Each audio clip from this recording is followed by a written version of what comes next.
आइए जानते हैं बौद्ध धर्म के बारे में।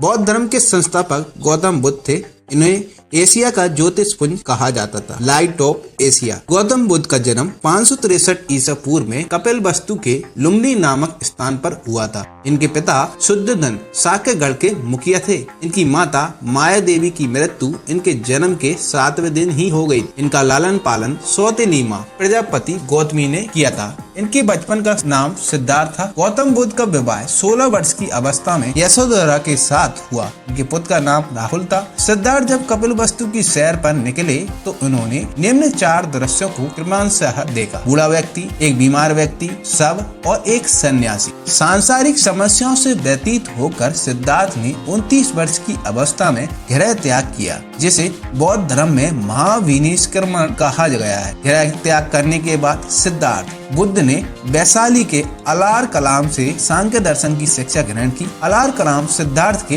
प्रथम गुरु हुए, जिससे उन्होंने सूलने का ज्ञान प्राप्त किया। अलार कलाम के बाद सिद्धार्थ ने राजगीर के रुद्रक रामपुत्र से शिक्षा ग्रहण की, जिससे उन्होंने योग का ज्ञान प्राप्त किया।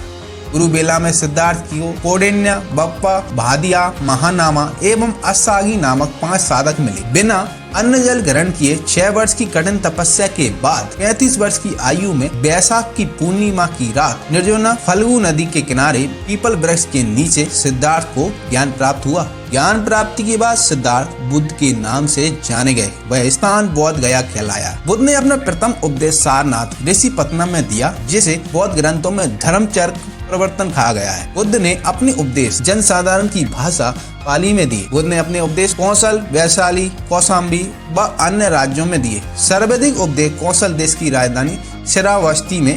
इनके प्रमुख अनुयायी शासक थे बिंबिसार, प्रसेनजीत, उदयन। बुद्ध की मृत्यु 80 वर्ष की अवस्था में 483 ईसा पूर्व में कुशीनारा, देवरिया, उत्तर प्रदेश में चुंद द्वारा अर्पित भोजन के करने के बाद हो गई, जिसे बौद्ध धर्म में महापरिनिर्वाण कहा गया है।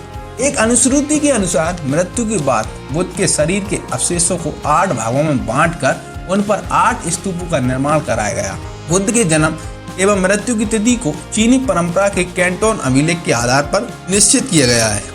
बौद्ध धर्म के बारे में हमें विशद ज्ञान त्रिपिटक, विनय पिटक, सूत्र पिटक और अभिधम्म पिटक से प्राप्त होता है। तीनों पिटकों की भाषा पाली है। थेरावाद मत की पाली त्रिपिटक सबसे पुराना है। सूत्र पिटक में बुद्ध के धार्मिक सिद्धांतों को संवाद के रूप में संकलित किया गया है। विनय पिटक में संघ के भिक्षु एवं भिक्षुणियों के लिए बनाए गए नियमों को संग्रह किया गया है और इसमें संघ के अनुशासन को तोड़ने पर किए जाने वाले प्रायश्चितों की सूची भी दी गई है। अभिधम्म पिटक में सूत्र पिटक से वर्णित सिद्धांतों को सुव्यवस्थित अनुशीलन के लिए आवश्यक सूचियों का के सारांश तथा प्रश्नोत्तरी का समावेश किया गया है। अभिधम्म